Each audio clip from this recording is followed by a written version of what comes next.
আসসালামু আলাইকুম।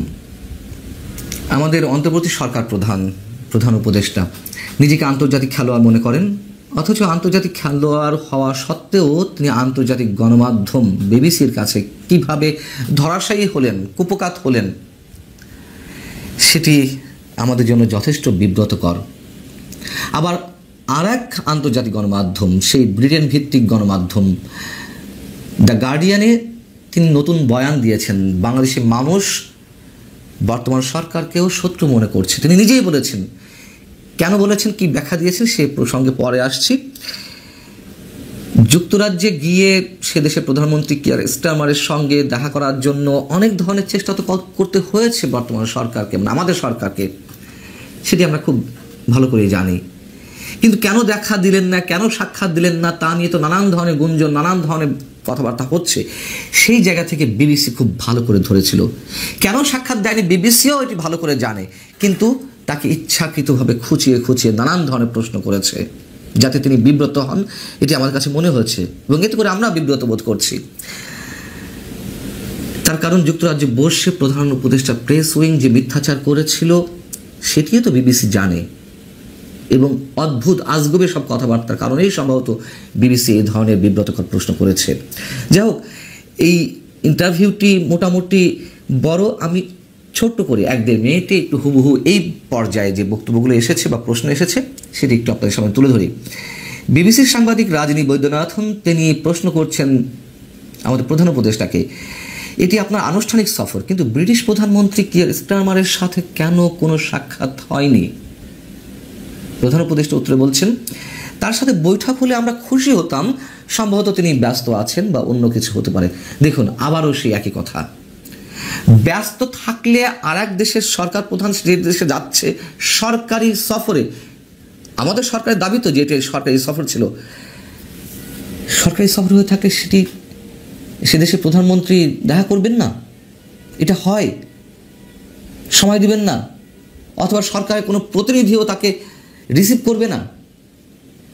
যাই হোক, তিনি বলছেন এটি আমার জন্য একটি দারুণ সুযোগ এনে দিয়েছে, এখন তিনি ব্যস্ত, আমি তাকে বাংলাদেশে আসার জন্য আমন্ত্রণ জানাই, তখন আমাদের হাতে সময় থাকবে এবং আমরা বাংলাদেশে কি ঘটেছিল, আমরা কি করতে চাইছি তা দেখাতে পারবো, এবং তিনি পরিস্থিতি বুঝবেন।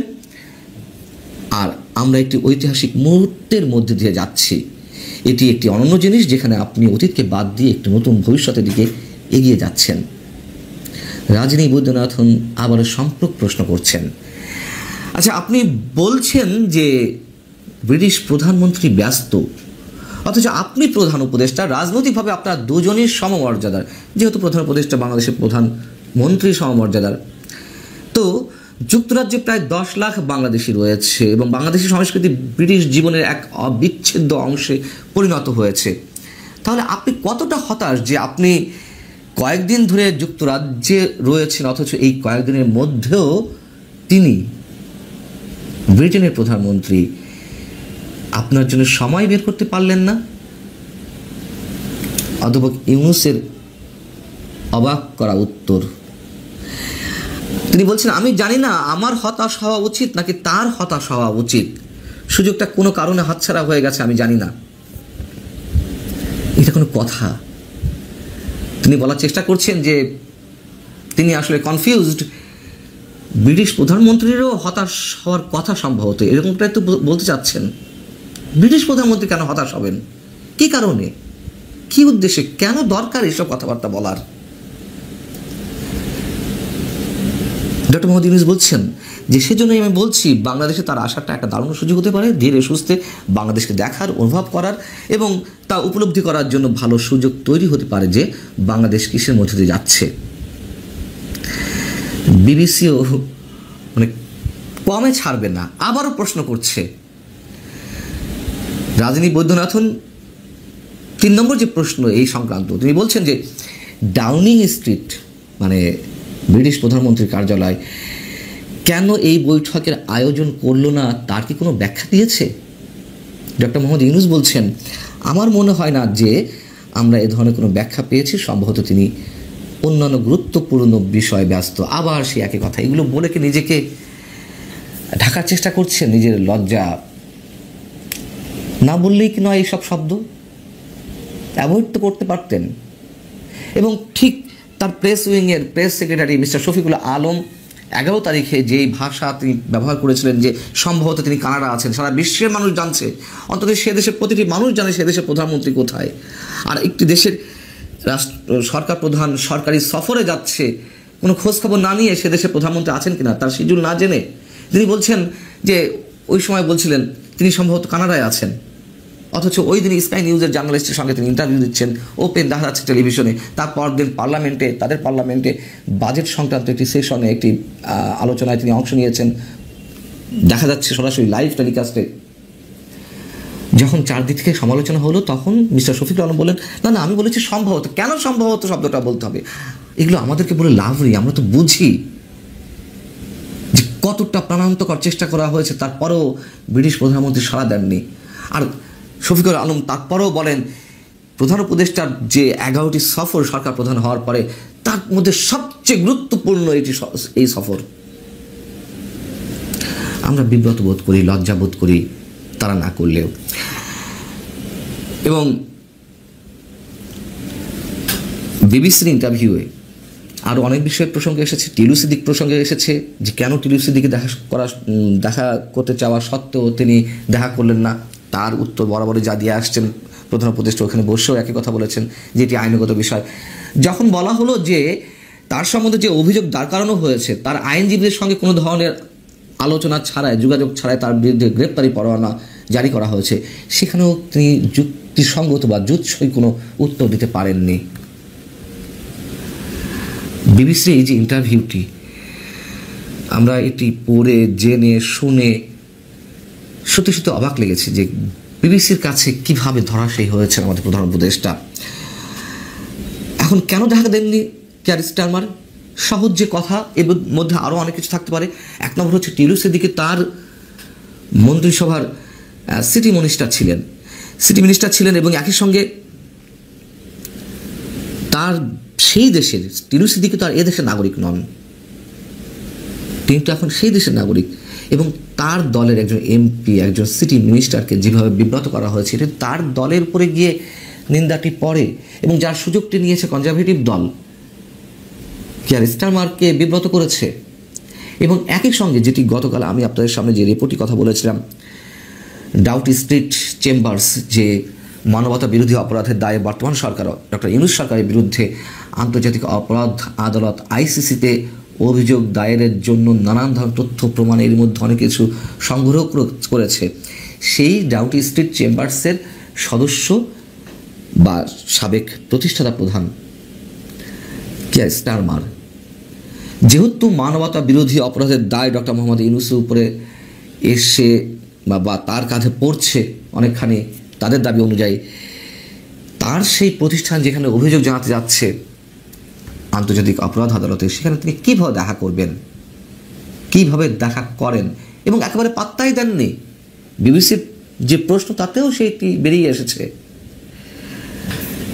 তো গার্ডিয়ানের কথা বলছিলাম, যুক্তরাজ্যে অবস্থানের সময় দ্য গার্ডিয়ানকেও একটি সাক্ষাৎকার দিয়েছেন আমাদের প্রধান উপদেষ্টা, এবং যেখানে কদিন আগে সরকারের পক্ষ থেকে সরকারের অনুগতদেরকে দিয়েই এরকমটি বলানোর চেষ্টা করা হচ্ছিল, একটা রব তোলা হয়েছিল 5 বছর ডক্টর ইউনূস সরকারকে দেখতে চায় বা 5 বছর ডক্টর ইউনূসকে সরকার প্রধান হিসেবে দেখতে চায়, সেগুলো তো ধোপে টেকেনি।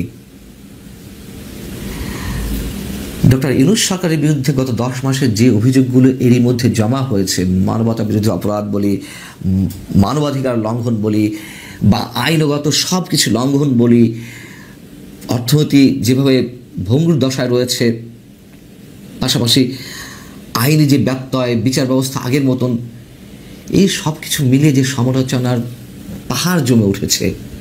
আন্তর্জাতিক বিভিন্ন গণমাধ্যমে নানান ধরনের বিশ্লেষণ চলছে, বিভিন্ন সরকারের পক্ষ থেকেও অনেক ধরনের উন্নাসিকতা প্রকাশ পাচ্ছে, যদিও সরকার থেকে দাবি করা হচ্ছে, যুক্তরাজ্যে গিয়েও বলা হয়েছে সারা পৃথিবী নাকি ডক্টর মোহাম্মদ ইউনূসকে সাপোর্ট করছেন। এটি ডক্টর মোহাম্মদ ইউনূস নিজেই বলেছেন। আমরা তো দেখছি কে কতটুকু সাপোর্ট করছে। সেই জায়গাতে এইসব সমালোচনা যখন চারদিকে শুরু হয়েছে, তখন তিনি একটি নতুন বয়ান দিয়েছেন। তিনি কি বলছেন দ্য গার্ডিয়ানকে, যে রাজনৈতিক উত্থান দেশটির সাবেক প্রধানমন্ত্রী পতন ঘটিয়েছিল তার 1 বছর পরেও মানুষ সরকারকে শত্রু মনে করে, অর্থাৎ বর্তমান সরকারকেও শত্রু মনে করছে। ব্যাখ্যা হিসেবে তিনি কি বলেছেন, যেহেতু রাজনৈতিক সরকারগুলো বাংলাদেশে একের পর এক নানান ধরনের অপকর্ম করে এসেছে, গণতন্ত্র হত্যা করেছে বা মানুষের যে চাওয়া সেগুলো পূরণ করতে পারেনি, সেই জায়গা থেকে মানুষ ওই মানসিকতার মধ্যেই রয়েছে যে যেই সরকারই আসুক না কেন তারা জনগণের পক্ষে কাজ করে না। এখন যে সমালোচনাগুলো উঠছে বর্তমান সরকারের বিরুদ্ধে, সেইগুলো ওই মানসিকতা থেকেই নাকি আসছে, মানে একটি লেভেল দেওয়ার চিন্তাভাবনা। এসব আওয়াজ তুলে কতটুকু লাভ হচ্ছে সরকারের আমরা জানি না, তবে দিন শেষে তাদের ঝুড়িতে যেসব অশ্বডিম্ব জমা হচ্ছে এটুকু তাদের বোঝা উচিত। ভালো থাকুন সবাই। প্রিয় দর্শক, সাজ্জাদ কাদিরের সালাম নেবেন। আসসালামু আলাইকুম, প্রীতি এবং শুভেচ্ছা। আমি এই মুহূর্তে আপনাদের সাথে একটি পুরনো বিষয় নিয়ে আলাপ করতে এসেছি। সেনাবাহিনী কি আসলে শেখ হাসিনাকে পদত্যাগের জন্য চাপ দিয়েছিল? এই প্রসঙ্গটা নিয়ে আপনাদের সামনে কথা বলবো। আমি আসলে গত 10-11 মাস যাবৎ একটি বক্তব্য খুঁজছিলাম। কারণটা হচ্ছে, সেনাবাহিনী বা সেনা প্রধানের বিরোধিতা কারা করে? জঙ্গিরা করে। যারা দেশবিরোধী তারা করে। সেনা প্রধানের অপসারণ কারা চায়? যারা দেশের ভালো চায় না তারা চায়।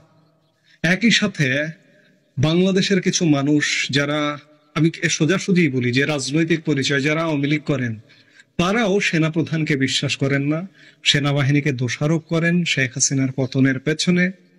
আমি তাদের জন্য বিগত 10 মাস যাবৎ একটি বক্তব্য খুঁজছিলাম। সেই বক্তব্যটি আমি ইতিমধ্যে হাতে পেয়েছি। আমি আপনাদের এই মুহূর্তে বক্তব্যটা একটু শুনিয়ে আসি, তারপরে আলাপটি করি। প্লিজ চলুন। আমার উপর নাকি সেনাবাহিনী এসে চাপ দিয়েছে যেন পদত্যাগ করি। সেনাবাহিনী তো সে কথা কখনো বলেনি আমাকে, কেন বলতে যাবে? বা আমার উপরে কেউ কোনো চাপ দেয়নি। গণভবনে নাকি রাত্রেবেলা আমাকে এসে চাপ দিল রিজাইন করতে হবে। না, চাপ তো দেয়নি, বরং প্রত্যেক মানা করছে, যে নিষেধ করছে যেন আমি পদত্যাগ না করি। আমার দলের লোক আমাকে কিছুই বলেনি। দর্শক, আমরা শুনলাম সাবেক প্রধানমন্ত্রী শেখ হাসিনার বক্তব্য। শেখ হাসিনা কি একবারও কখনো কোনো বক্তব্যে সেনাবাহিনীকে দোষারোপ করেছে, সেনা প্রধানকে দোষারোপ করেছে? শেখ হাসিনার ক্রিস্টাল ক্লিয়ার বক্তব্য যে সেনাবাহিনী আমাকে কোনোভাবে পদত্যাগের জন্য চাপ দেয়নি, এটি সত্য। আপনি আওয়ামী লীগ করেন, শেখ হাসিনার চেয়ে আপনি কি খুব বেশি জানেন? সেই সময়ের পরিবেশ পরিস্থিতি শেখ হাসিনাই জানেন। শেখ হাসিনার মুখ থেকে আমরা যা শুনবো আমরা সেটাই তো বিশ্বাস করব। আমি বরাবর বিগত 10-11 মাস আগাগোড়ায় বলে এসছি যে সেনাবাহিনীর এতে কোনো দোষ নেই। আমি একথা বলেছি যে সেনাবাহিনী যদি চাইতো একটা পাখিও ঢুকতো না, কিন্তু পরিস্থিতি সেই সময় অন্যরকম হয়ে গিয়েছিল। সেনাবাহিনীর মধ্যেও একটা ভুল বোঝাবুঝি তৈরি হয়েছিল যে শেখ হাসিনার পক্ষে থাকা যাবে না, আন্দোলনকারীদের পক্ষে থাকতে হবে। যার প্রেক্ষিতে সেই অবস্থায় বিবেচনা করে সেনাপ্রধান জেনারেল ওয়াকারুজ্জামান সিদ্ধান্ত নিয়েছিলেন। এই যে শেখ হাসিনার পতনটাকে হঠাৎ করে একদিনের আন্দোলনে হয়ে গেছে, কিংবা 3 দিনের সরকার পতনের আন্দোলন 2 দিনের সরকার পতনের আন্দোলন হয়ে গেছে, এটির পেছনে দীর্ঘ সময় আছে। অনেকের কাছে এগুলো মনে হয় রূপকথার গল্প। এটির পেছনে মার্কিন যুক্তরাষ্ট্র যে আছে এখনো অনেকে বিশ্বাস করেন না, মনে করেন রূপকথার গল্প। কমপক্ষে বিগত 10 বছর যাবৎ মার্কিন যুক্তরাষ্ট্র বাংলাদেশের সরকার পরিবর্তন, বাংলাদেশের ডিপ স্টেট, বাংলাদেশের সামরিক ঘাঁটি করবার জন্য খুব জোরালো ভাবে লেগেছিল। এই যে 2024-এর যে নির্বাচনটি হলো 7 জানুয়ারি, সেই নির্বাচনের আগেও 2023-এর শুরু থেকে শেষ পর্যন্ত আপনাদের মনে আছে নিশ্চয়ই একজন মার্কিন রাষ্ট্রদূতের কথা, পিটার হাসের কথা, পিটার হাসের তৎপরতার কথা। এই পিটার হাসকে দিয়ে সেই সময়ের মাননীয় প্রধানমন্ত্রী শেখ হাসিনাকে মার্কিন যুক্তরাষ্ট্র একদম একটি সরকারের রূপরেখায় দিয়েছিল। এবং এই সরকারের প্রধান হিসেবে কাকে দিয়েছিল জানেন? আজকের প্রধান উপদেষ্টা ডক্টর মোহাম্মদ ইউনূসকে। তার নেতৃত্বে একটি অন্তর্বর্তীকালীন সরকার গঠন করে শেখ হাসিনাকে নির্বাচন দেবার কথা বলেছিল। শেখ হাসিনা সেগুলোতে মানেননি। শেখ হাসিনা বলেছিলেন যে আমার সংবিধানে তত্ত্বাবধায়ক সরকার ব্যবস্থা নেই, আমি তত্ত্বাবধায়ক সরকার ব্যবস্থাও করতে পারবো না, একটি অন্তর্বর্তীকালীন সরকারও করতে পারবো না। অবশেষে 2024-এর 7 জানুয়ারি যেভাবেই হোক, সেটি বিতর্কিত হোক আর একপাক্ষিক হোক, যেভাবেই হোক একটি নির্বাচন কিন্তু করেছিলেন। এবং নির্বাচন করে সরকারটি চলছিল, চলতে চলতে 7-8 মাসের মধ্যে পরিস্থিতি ঘোলাটে হয়ে গেল এবং ঘোলাটে হয়ে আওয়ামী লীগ সরকারের পতন হলো। এবং পতন সময় পর্যন্ত সেনাবাহিনী, সেনাপ্রধান কিংবা 3 বাহিনী প্রধান শেখ হাসিনাকে পদত্যাগের কোনো চাপ কিন্তু দেননি। সেনাপ্রধান বা সশস্ত্র বাহিনী নিরাপদে শেখ হাসিনাকে নিরাপদ স্থানে রেখে এসছেন। শুধু তাই নয়, বাংলাদেশে যারা রাজনীতি, পুলিশ, বিচার বিভাগ, বিভিন্ন অঙ্গনের মানুষ যারা সেনাবাহিনীর কাছে আশ্রয় চেয়েছিল, তাদেরকে অত্যন্ত নিরাপদে সেনাবাহিনী আশ্রয় দিয়েছিল। সেই জায়গা থেকে সেনাবাহিনীকে আসলে প্রশ্নবিদ্ধ করার, দোষারোপ করার কিন্তু কোনো কারণ নেই। আরেকটি কথা খুব পরিষ্কার, আওয়ামী লীগ প্রধান শেখ হাসিনা কিন্তু সোজাসুজি কথা বলেন, কোনো রাগ ঢাক করে কথা বলেন না। আজকে যদি সেনাবাহিনী তাকে পতন ঘটাতো, তাকে পদত্যাগ করতে বাধ্য হতো, তিনি দেশের বাইরে আছেন, তিনি বলে ফেলতেন যে এই জেনারেল ওয়াকারুজ্জামানের জন্য আমার এই ঘটনা হয়েছে কিংবা সেনাবাহিনীর জন্য আমার এই ঘটনা হয়েছে, তিনি কিন্তু ছাড়তেন না, তিনি বলে দিতেন। এই যে আপনারা বক্তব্যটা শুনলেন, সেই বক্তব্যে এক জায়গাতেও নেই যে সেনাবাহিনীর কারণে তার পদত্যাগ হয়েছে। কাজেই আওয়ামী লীগ যারা করেন, তারা যেভাবে সেনাবাহিনীকে বা সেনা প্রধানকে দোষারোপ করেন, তারা তাহলে পিনাকিদের কাতারে নেমে যাবেন। পিনাকিরা সেনা প্রধানের অপসারণ চান। সেনা প্রধানের অপসারণ কেন চান? তারা যারা এই অপসারণটি চান কিংবা এই সরকারের যারা সেনা প্রধানের অপসারণ চান, তারা তাদের নিজের মনের মাধুরী মিশিয়ে এই দেশটাকে ব্যবহার করতে চান। দেশের সংবিধানকে ছুঁড়ে ফেলতে চান, দেশের রাষ্ট্রপতিকে অপসারণ করতে চান, এমনকি সেনা প্রধানকে অপসারণ করতে চান। তারা সম্পূর্ণ একটা নতুন কাঠামো, 1971 সালে আমাদের যেমন স্বাধীনতার পরে সম্পূর্ণ নতুন ভাবে নতুন কিছু সবকিছু গড়ে তুলতে হয়েছিল, আজকে এই গোষ্ঠীটি সেরকম একটি স্বপ্ন দেখছে এবং সেই স্বপ্ন থেকে তারা কিন্তু এখনো পিছু হটেনি। এই যে তারা প্রোক্লেমেশন অফ সেকেন্ড রিপাবলিক বা জুলাই ঘোষণাপত্রের কিন্তু একটা দাবি এখনো পর্যন্ত রেখেছে। সামনে তারা এটি করতে চাইবে এবং করে সংবিধানকে বাদ দিতে চাইবে, রাষ্ট্রপতিকে অপসারণ করতে চাইবে, একই ধারাবাহিকতায় সেনা প্রধানকে অপসারণ করতে চাইবে। শুধু সেনা প্রধান নয়, 3 বাহিনী প্রধানকে অপসারণ করবার তাদের পরিকল্পনা আছে। আজকে যদি আপনি আমি যারা বাংলাদেশের ভালো চাই, তারা যদি সেনা প্রধানের অপসারণ চাই কিংবা সেনাবাহিনীকে বিতর্কিত করি, তাহলে সেনাবাহিনীর আর যাবার কোনো জায়গা থাকে না। কাজেই সেনাবাহিনী আমাদের স্বাধীনতা, সার্বভৌমত্বের প্রতীক, দেশ রক্ষার অতন্দ্র প্রহরী। সেনাবাহিনীকে কোনোভাবে বিতর্কিত করা যাবে না, 3 বাহিনীকে বিতর্কিত করা যাবে না এবং সেনা প্রধানকে প্রশ্নবিদ্ধ করা যাবে না। আমি এই কথাগুলো এই জন্যই বলছি যে আপনারা অনেকে বিভিন্ন সময় সেনাবাহিনীর বিরোধিতা করছেন। হ্যাঁ, হয়তো এটি ঘটছে যে দেশে এত অচল অবস্থা, এখন পর্যন্ত সেনাবাহিনী কেন ব্যবস্থা নিচ্ছে না, এই প্রশ্নটা আসতে পারে। আপনার আসে, আমার আসে, সবার আসে। আজকে সেনাবাহিনীও কিন্তু চরম বিব্রতকর একটা অবস্থায় পড়ে গেছে, এখানে মার্কিন যুক্তরাষ্ট্রের আনাগোনার কারণে। এই বিব্রতকর অবস্থাটা, এটিকে যদি বলেন একটা গভীর খাদ, এই খাদ থেকে উঠে দাঁড়াতে হবে, সুকৌশলে উঠে দাঁড়াতে হবে। এই সুকৌশলে উঠে দাঁড়ানোরই চেষ্টা হচ্ছে, চেষ্টা চলছে। নিশ্চয়ই বাংলাদেশ উঠে দাঁড়াবে। আমরা হয়তো সামনে আরো ক্ষতি হবে, অনেক ক্ষতি ইতিমধ্যে গত 11 মাসে অনেক ক্ষতি হয়ে গেছে, আরো ক্ষতি হবে, কিন্তু আমরা অন্ততপক্ষে মার্কিন অগ্রাসন মুক্ত বাংলাদেশকে আবার ফিরে পেতে চাই এবং সেই ফিরে পাবার চেষ্টা নিশ্চয়ই হচ্ছে। এবং আমি সব কথার শেষ কথা বলতে চাই যে প্রধানমন্ত্রী শেখ হাসিনা একটি বারও সেনাবাহিনী নিয়ে কোনো নেগেটিভ কথা বলেননি, সেনাপ্রধান নিয়ে কোনো নেগেটিভ কথা বলেননি। আপনি কেন বলেন ভাই? আপনিও বলবেন না দয়া করে।